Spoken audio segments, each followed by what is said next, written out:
right, hello and welcome everyone to our communications plan overview presentation. So I'm going to start with just a couple of housekeeping items. We are going to have quite a few people on the call today. So if everyone could please stay on mute and turn off your video, at least for the time being, just to save on some bandwidth a little bit.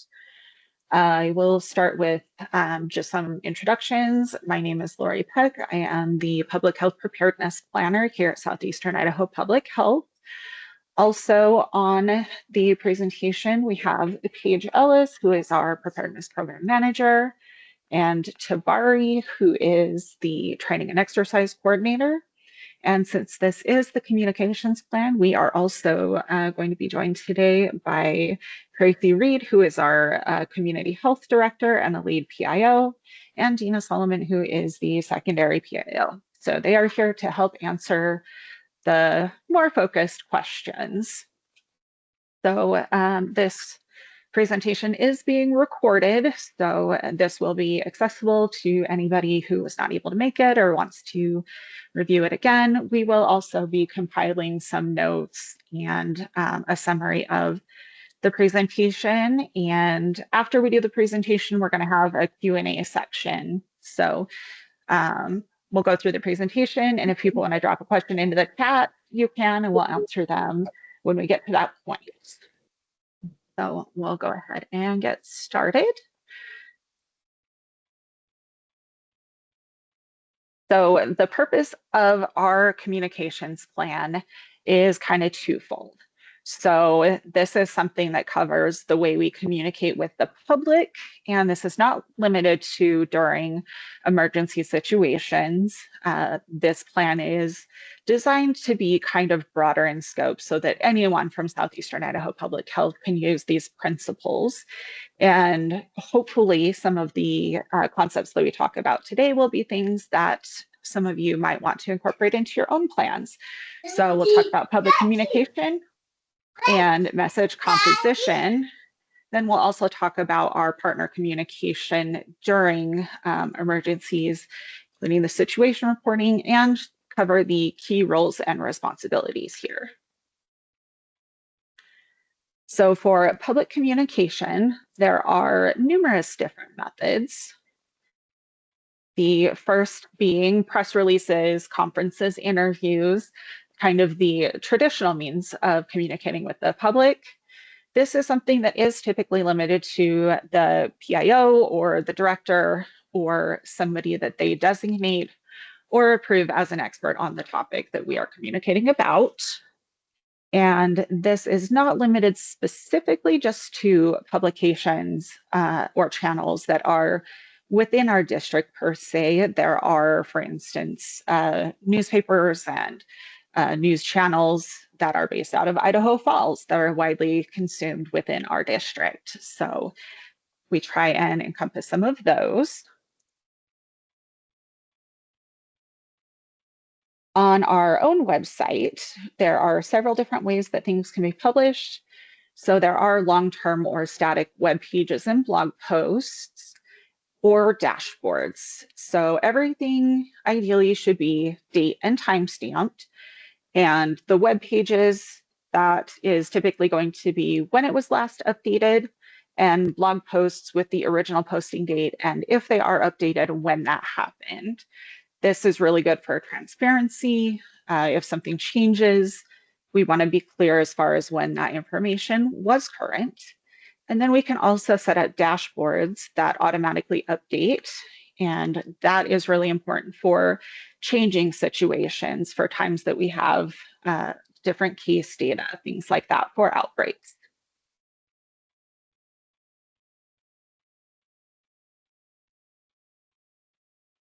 And then print materials. These are convenient when we are out at different off-site events, such as medication dispensing and vaccination sites, community events. Depending on what the situation is, these can potentially outdate quickly. So if it's something that's not just basic information on what we do and how to contact us, Some ways that we can make sure that we are providing current information is to include a QR code on the print material, which will direct the individuals to our website or our dashboard, or maybe even a different source like the CDC to make sure that people have current information.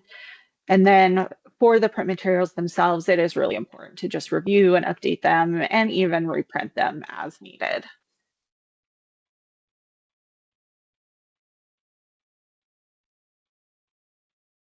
Social media is just increasingly becoming a critical means of communication, especially because this is a way that you can simultaneously reach individuals who even use just different platforms. So it's important that we cross post things because some people may use Facebook and don't have other websites or social media. Some people just have Instagram and don't have the others. There are different things that are important. So we like to cross post as much as possible.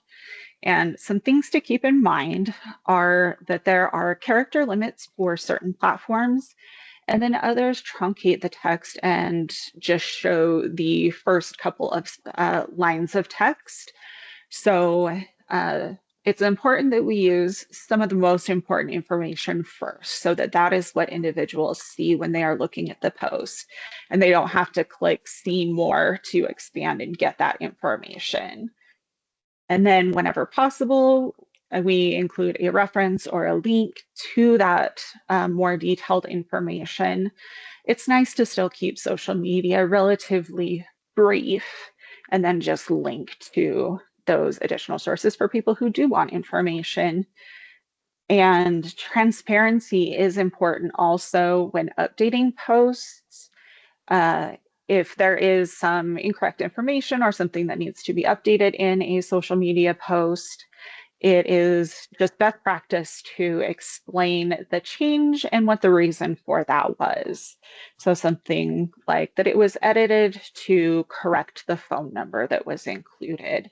Just because sometimes people can look at a post that was edited and think that there was, something that we are trying to hide or mislead. A lot of people have some of those tendencies when they're looking at social media things. And in some situations, we potentially may set up a hotline or a call center. This is something that is used when the volume of public inquiries is higher than can be handled just by normal staff. Um, these can be a physical location, but the way that we at SIF are set up now, we actually just got all of our phones routed through our computers, and a lot of personnel do work remotely. So the way that we have that set up, we can potentially route calls to employees, even if they are working at home. So that is a very interesting dynamic that we have now. If we are using a hotline or a call center, we use scripts or message maps just to make sure that the messaging is consistent. And if there are questions or concerns that those taking the calls cannot answer, those questions will be documented and passed along so that they can be addressed in future public communication.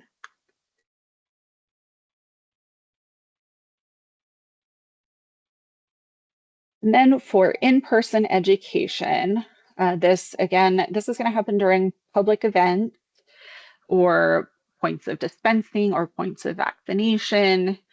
Typically, we want to limit the in-person education to information about the current activities.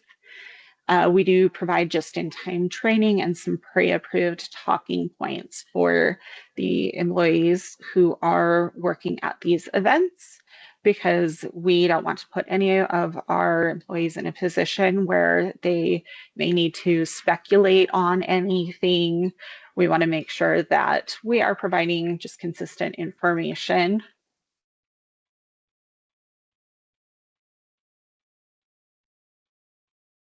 And for the messages themselves. So the composition of the messages affects the individual's level of trust. So messages, they have to be accurate, as we all know, but we also have to make sure that they are actionable so that individuals know what to do with the information, because just having the information isn't necessarily enough.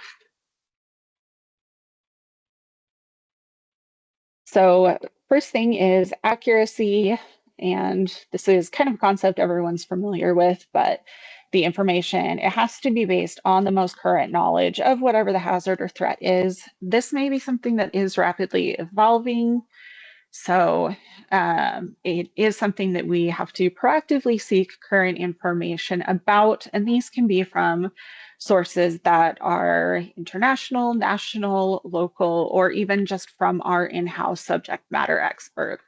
So there are some examples there. Could be information from the World Health Organization, the Centers for Disease Control and Prevention, or our local emergency managers, first responders, hospital staff, and our epidemiologists. And this information, if it is a rapidly evolving situation, ideally we will have a dashboard set up. But if we are publishing other information, again, just making sure that everything is date and time stamped.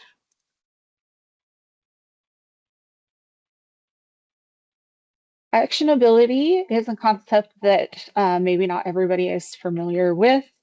But this is the concept, again, that just knowing what is happening is not enough. You have to know exactly what to do with that information. So that means that we can't assume that individuals know what to do. So at a minimum, we have to include the source or issuing agency, so who this information is coming from, whether it's from our in-house epidemiologists, for instance, or if it's information we're receiving from the state, and then just kind of a detailed description of what that is and the expected impact of it, as well as the affected locations, and guidance on protective actions. And if it is something that has an expected end time, that can be shared as well. But this is basically just as a concept, making sure people know what's happening, know their own personal risk, know how they can protect themselves.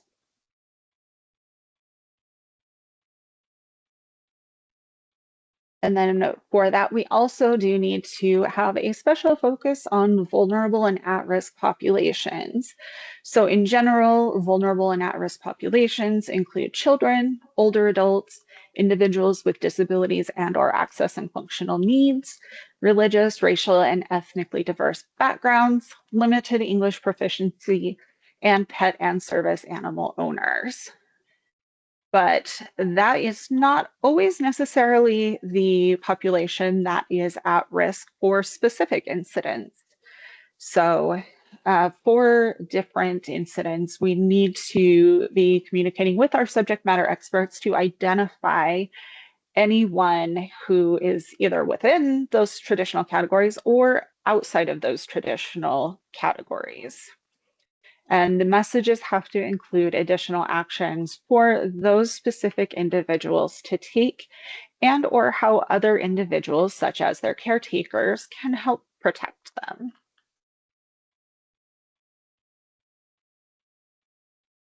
And just some kind of general accessibility and inclusivity approaches that can be taken. So the messages have to be written and presented in a way that they can understand. So the first thing is not to use readability scores. I think everyone is familiar with the grade level of reading. Those are just not a great tool because they are based on sentence length and the number of syllables in the words and things like that that are not necessarily indicative of how well somebody is going to understand the content. So this is something that we need to make sure that we are using plain language and common terms and actually explaining all of the different terms. So readability scores are just a terrible indicator for how well somebody is going to be able to understand something. So some of those tools that are out there. So for everyday language, there is the Clear Communications Index from the CDC, and that is a good tool that breaks down how to talk about different health conditions and concerns. Um, they have a thing in there that you can just type in different words and get some alternatives. And that is based on some federal directives for how the government is to communicate with the public. So that is a good one to look at. And then there are also different guidelines out there for how to reach individuals with intellectual developmental disabilities and extreme low literacy. There is the Health Equity Guiding Principles for Inclusive Communication. And then we also have to consider in doing infographics. So infographics can be a great way to reach individuals who have difficulty understanding some of the more wordy descriptions.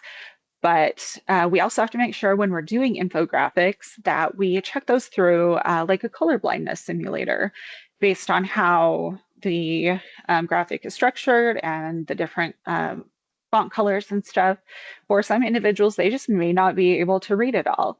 And there are some really great color blindness simulators out there that cover the multiple different kinds that there are. I think a lot of people are familiar with red-green colorblind, but there are several other kinds, and it's super easy to use those. And then language interpreters are preferred for a lot of communications. There are automated services that can be used when needed, but that is something to consider, especially when you have demographics that are more likely to have low English. And then for our partner communication, so our partners are going to be our healthcare partners, our healthcare coalition members, and emergency managers, first responders, basically anybody that we are working with, especially during a response. So there are several different ways that we communicate specifically with those who are helping us or we are supporting them in a response. So the first thing is a situation report. So during what is known as an emergency support function activation, this is according to the state guidelines. So there are different emergency support functions. ESF 8 is the one that public health is primarily involved in. And we have developed a standardized Idaho situation report for the health districts used to communicate during these activated situations, but they can be used for any other communication if we choose to. So these are they cover all 8 of the FEMA community lifelines. These are the essential functions that have to be maintained or restored during an emergency. This is a concept that if individuals are interested in, we could potentially cover in a future session. They are very interesting, but they are kind of a more in-depth concept. When we use these situation reports, these get submitted to the Idaho Department of Health and Welfare to be included in the Idaho Office of Emergency Management communications when needed, but we can also just share them directly with our response partners. So I'm going to show you what that situation report looks like. So again, this is something that is specific to the health districts, but we worked as a team this year and developed this template. So the first page of the template does provide just a basic overview of what those community lifelines are. So the community lifelines, those come from FEMA, and they basically break things down into the status, the impacts, the actions that are being taken to restore services, what limiting factors there are, and if there's an estimated time to a change in the status. And then they are assigned a color. gray is unknown, red is significant impact to that lifeline, yellow is moderate, and green is minimal impact. And then this just kind of shows the process of how those community lifelines are assessed and the colors assigned to them. So again, this is just a very brief overview for individuals who have not used this concept maybe, but they have been handed this report and need to understand it. So we include each of the 8 community lifelines, even though we are public health and primarily cover the health and medical community lifeline.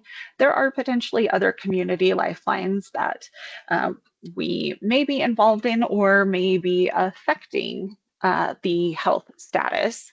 So some examples would be if there are significant road closures and we need to be delivering medical materials to an area. So that would be something that would be good for us to note on here.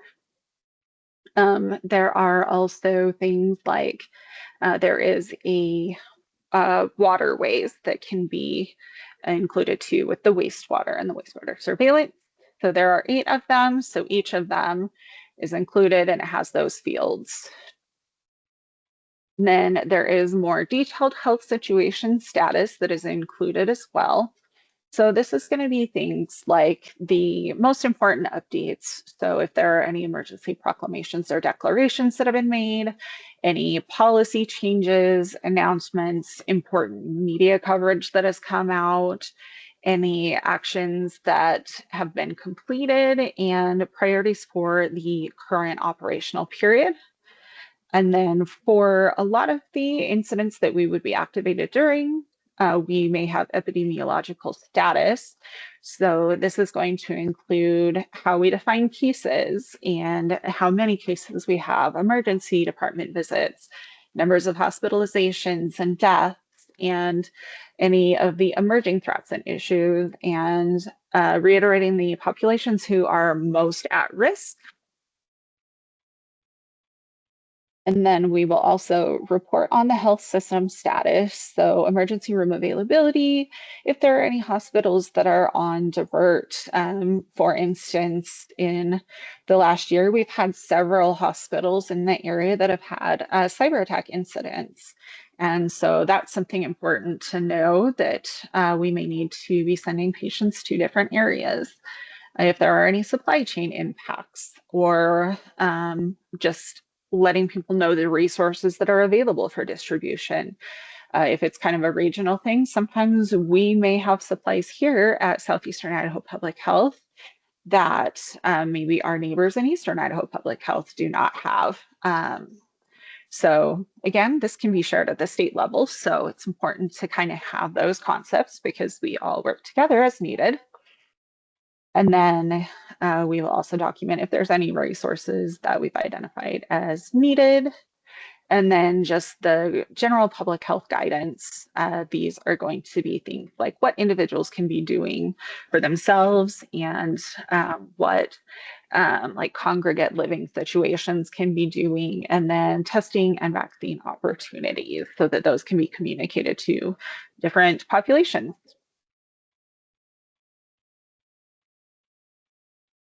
So those are all of the documentation pages themselves.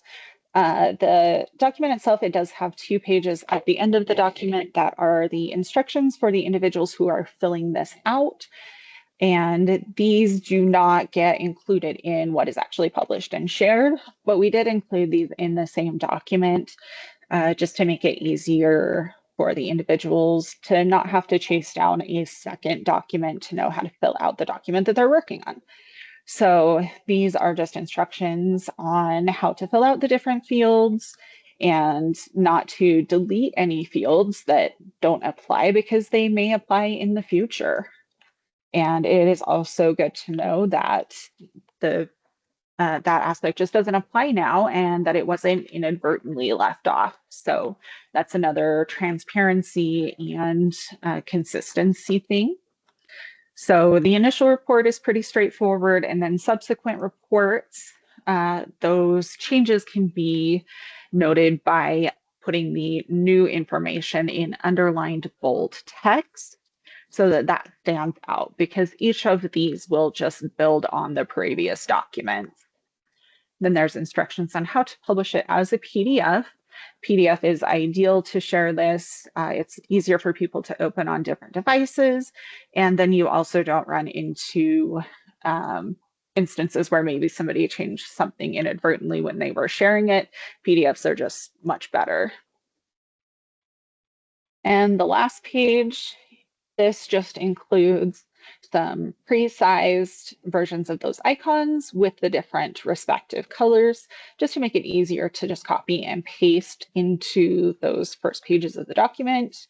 And then it includes the specific colors that FEMA guidance is to use. So those are the actual RGB codes to use, and there are instructions on how to use those in that previous page. So that is the situation report document.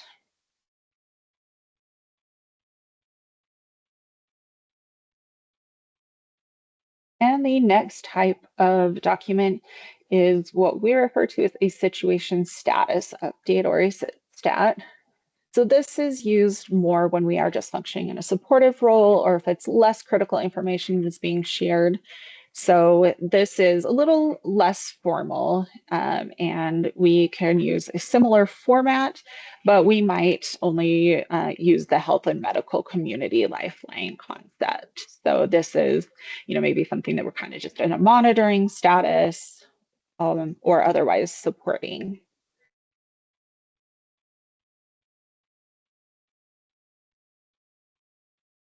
We may also just be communicating with our partners via text or emails.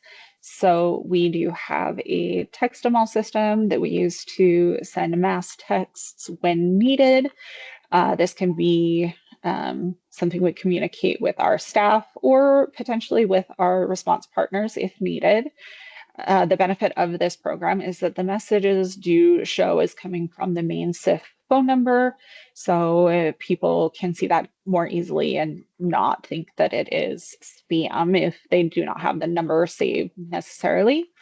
We can include links, such as for a virtual meeting. So if we were going to be assembling our emergency operations center, we could send a link to the meeting that we are holding, because we can do that to assemble virtually. Again, these can be sent to our staff members or to our response partners. And for us, we actually enter all of our staff members' phone numbers when they are onboarded. So that is one of the first things that is done when they start with us, is get their phone numbers in there so that we can send those mass texts when needed. And depending on the situation, we could also just create a group email to share some of the more detailed, but also less sensitive information with whichever partners we're working with. Another important tool is the Health Alert Network. So this is a nationwide integrated communication platform that's used for health alerts, advisories, prevention guidelines. It can be used by first responders, hospitals, laboratories, health departments, federal agencies, veterinarians, government officials, and others. It is an opt-in system, and to kind of just maintain that, we have our recipients confirm their information annually to remain active. If they are deactivated, they can re-enroll at any time. So this is just a really useful tool for us to be able to share information with those parties who would like to receive it. And then we also facilitate different types of coordination calls for any response partner to review the incident status. So there are different types. So some of you may be familiar with a medical operations coordination cell. This is used during a medical surge event for resource sharing and load leveling, and sometimes even just for steady state information sharing to maintain connections. So that's something that our healthcare partners are probably familiar with, but it also falls under the umbrella of an essential elements of information call. And this is the verbiage that we are primarily going to be using when we facilitate these kind of calls to share information, even if it is primarily with our medical partners. The term essential elements of information is just a little bit easier for everyone to understand the concept. And this helps with our multidisciplinary incident responses.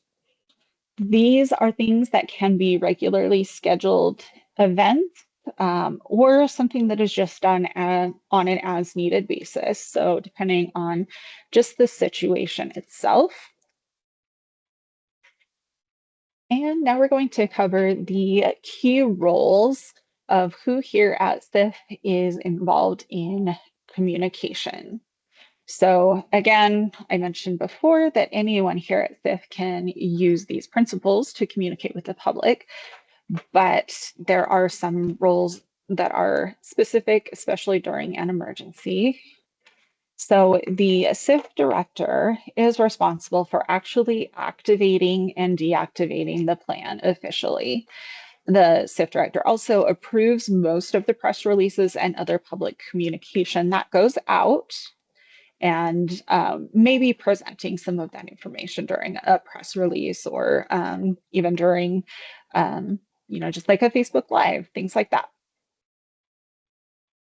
And our public information officer is going to be the primary point of contact. And this is true even when the plan is not activated.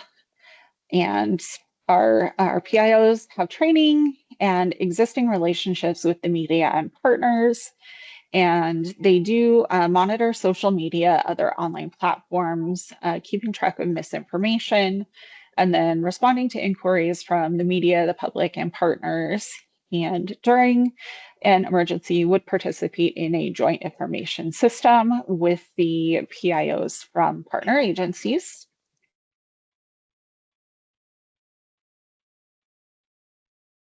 And as far as those of us in public health preparedness specifically, so we work continually to make sure we are maintaining relationships with local, tribal, county, state, and federal partners. And we would compile partner communications that are more specific, like the SITREP and the SITSTAT that we talked about, and a coordinated action plan that would be used during an actual activation. So we would be working with our partners to make sure that we are communicating, that we're also receiving the information from them that needs to be included and shared. And we also regularly update our response plans, including the communications plan that we're presenting right now. So we are just always trying to make sure that we are working with our partners, that we know how we can support them, we know the capabilities that they have, and then making sure that we have plans that are easy to implement and easy to understand. The whole point of this really is so that it's useful. And our information technology is really important. They will update the SIPH website, and then our social media accounts are also mostly managed by IT.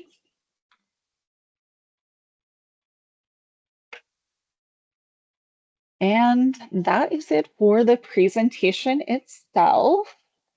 So we can do some questions. I will look really quickly here and see what we have in the chat, and then we will go from there. Okay, so looks like we have one question from Mikkel PCS Procedure Suite. Have the Healthcare Coalition done a mock of their emergency communication system with other members of the coalition? And Paige responded with contact information for Ryan Richardson and Parker Williams from the Greater Idaho Healthcare Coalition, who can answer that particular question. I don't see any other questions in the chat, so if anybody would like to raise their hand and we can get to them, or if you would rather put your question in the chat now as well, that is totally great. So what questions do we have?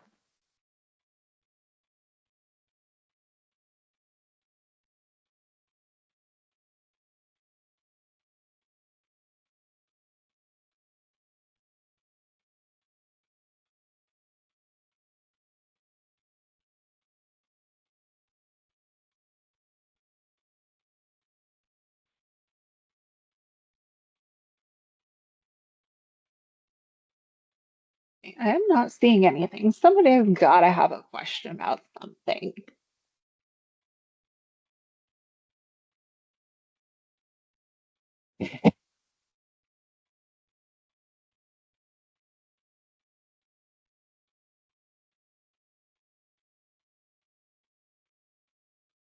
Or a comment. I'll accept comments too.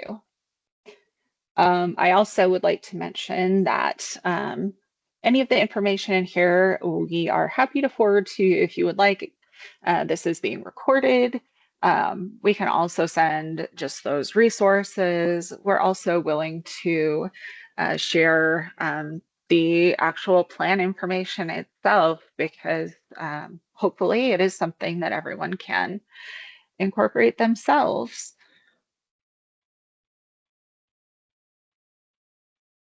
Oh, thank you, Jessica.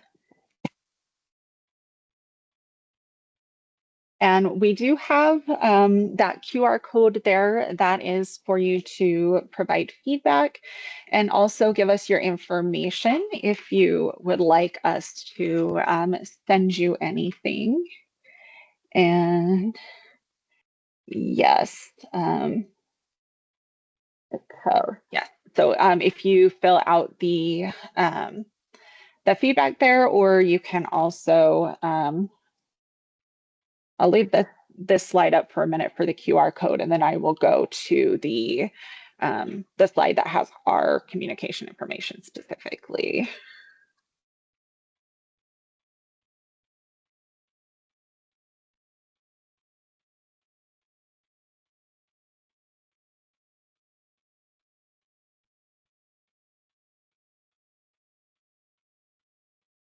Okay.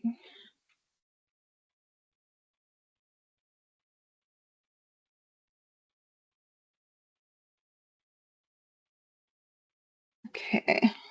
Reading the comments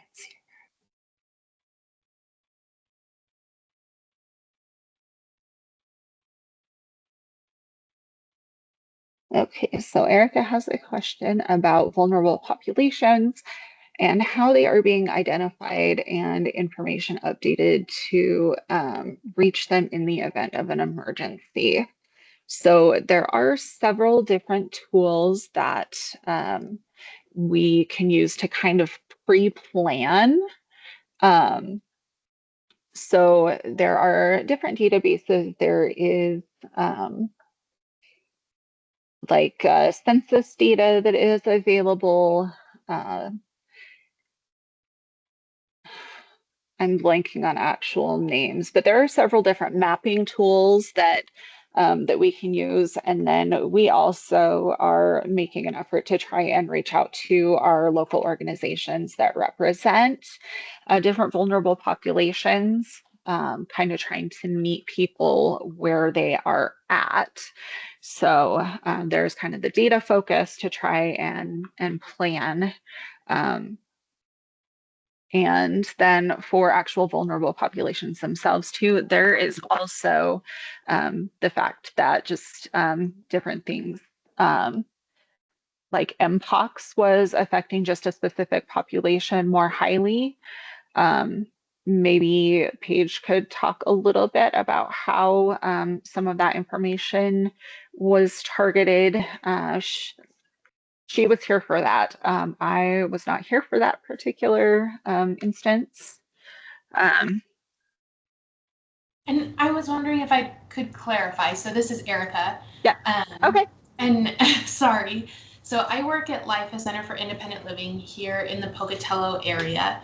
And we're not an institution or a group home or anything like that, but rather we help individuals who are either aged or have a disability of some sort remain in their own home. So they typically do have someone who comes in and helps them on a daily basis or weekly basis, that sort of thing.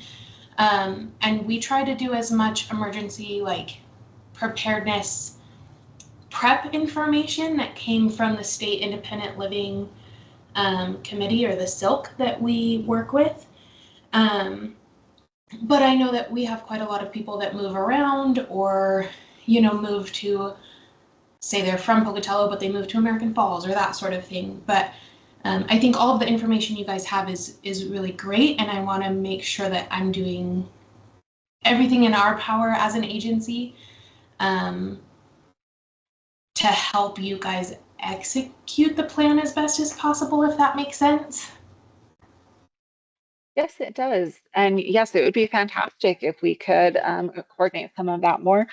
I don't think I mentioned this at the beginning, but we at SIPH, we do cover 8 counties and the Shoshone-Bannock tribes. So we do cover Bannock, Bear Lake, Bingham, Butte, Caribou, Franklin, Oneida, and Power County. So populations that are moving around between those counties, those still fall within our scope. And then we do work closely with the other ones, but it would be, yeah, fantastic if we could coordinate some more. So yeah, if you could just send us an email, and we are just currently looking for more avenues to reach different populations. So that sounds great. Does that kind of answer your question? Yes, I think it did. Thank you. Okay, awesome. Thank you. Okay, Paige? Yeah, Lori, I was just going to add to just speaking to those populations that can be impacted. And we utilize several different tools to do that. Just keeping track of populations can be difficult because, as was just pointed out, they can move around. Individuals will move, and so you can't always have an exact estimation, and it is multifaceted. So it can be socioeconomic things that can be impacting individuals, but it can also be transportation based. It can be mobility based. It can be a variety of things. It can be just simply someone who's going to have difficulty accessing care from any level during a response. And so we look at all of those things, but we have been working on building out platforms that are already pre-prepared in the background that we can plug in information very quickly on those populations that would be impacted. So for example, we have a specialist that has built out some mapping that we could easily pop in locations of where people could go for a certain service that is overlaid with heat risk or air quality risk and things of that nature. And we can easily identify, we know we have these populations in these locations, and that's a higher risk area, by utilizing those tools that are available. And those are a lot of digital tools. So we try to access that as much as possible. And that is stuff that's already available. And we just tap into that and use that existing resource and then put it into our own databases that we've created. So it can be a little bit complex, but that resource is out there, and we're trying to make that more readily available to our public partners so that they can use it as well. Or if they have a need for that, we can map that and provide that information quickly.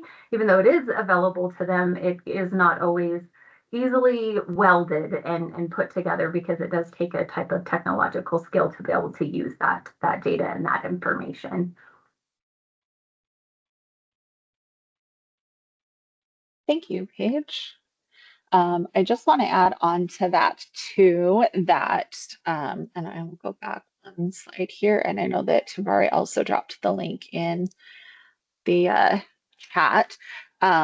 If you go to the survey for the feedback, we also included in there a place for you to offer suggestions. We would like to start offering kind of a more of a regular lunch and learn type series where we would cover different things just related to preparedness across the board, and that's pretty open-ended. So we can do things like if people are interested in learning more about those community lifelines, we can do that. We could also do kind of an overview of some of the different mapping tools that Paige mentioned. Just pretty much anything. We just want to support our partners and the different things that everybody would like to learn about.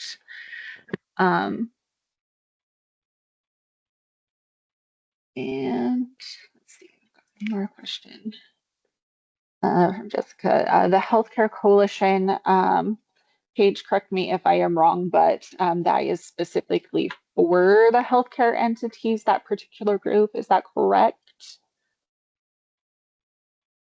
It can be, but also it's end to end. So anyone who can play a role in helping any at-risk population or support in times of need or response can be part of that coalition as a supporting partner. There is a group of core partners that are healthcare based, but also, you know, volunteers or entities, again, that support those at-risk populations are welcome to be part of that greater picture because it is end-to-end care.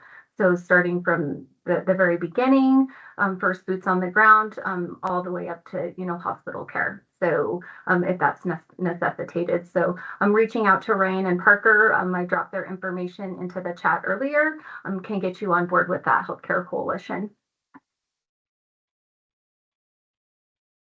Okay, awesome. Thank you.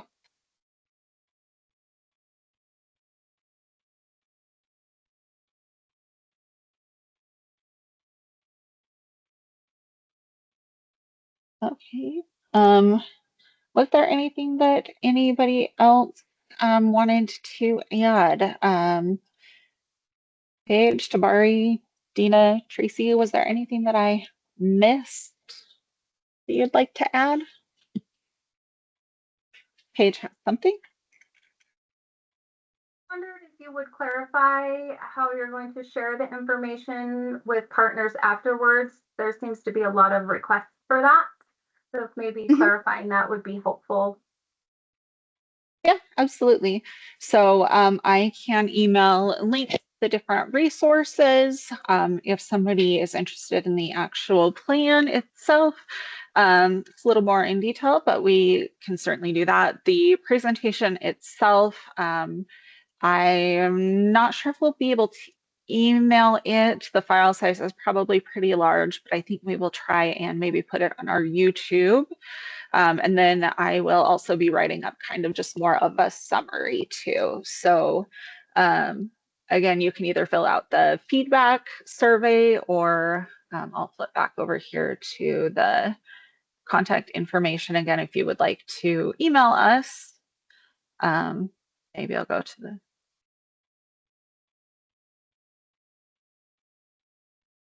sometimes my slides are finicky on here. Yeah, so we can send the summary and we'll incorporate these, all of the questions that were asked. We'll include those in the write-up that we do with some answers. Yeah, if you've dropped your email in the chat, I will email you. Also, if you submit it through the feedback survey or email us directly. And yeah, again, if there's any requests for any kind of training or education or anything that we can support, we're also pretty good at, if it's not something we offer, we can try and find somebody who does. We can get a little creative with that.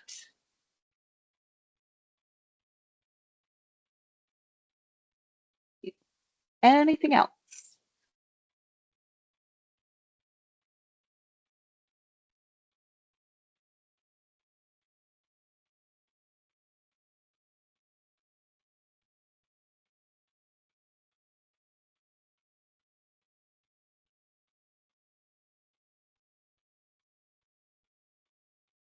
Okay.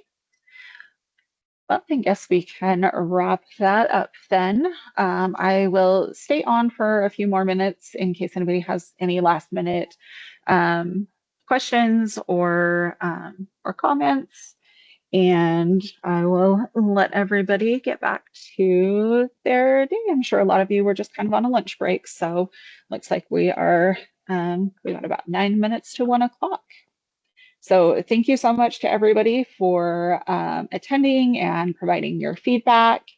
And hopefully we were able to answer all of your questions. If you do think of questions, feel free to reach out again.